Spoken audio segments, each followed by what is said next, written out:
ઘણા પેરેન્ટ્સ દીકરીના લગ્ન માટે 20 વર્ષ સુધી ગોલ્ડ ખરીદે છે અને ક્વાઇટલી બિગેસ્ટ ફાઇનાન્શિયલ મિસ્ટેક કરે છે. ઘણા ગુજરાતી ફેમિલીઝમાં આ કોમન છે. દર વર્ષે થોડું ગોલ્ડ દીકરીના લગ્ન માટે કામ આવશે.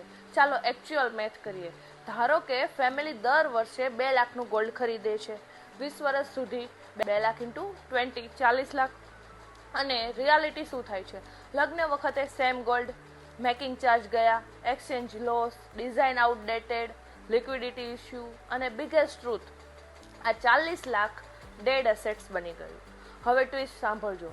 સેમ ડિસિપ્લિન અમાઉન્ટ જો એવી જગ્યાએ બિલ્ડ થાત જ્યાં ગ્રોથ પણ થાય, લિક્વિડિટી પણ હોય અને વેડિંગ ટાઈમ પર ફ્લેક્સિબિલિટી પણ હોય, તો આઉટકમ્સ કમ્પ્લીટલી ડિફરન્ટ હોઈ શકે. પણ પેરેન્ટ્સ શું ખરીદે છે? ઇમોશન્સ.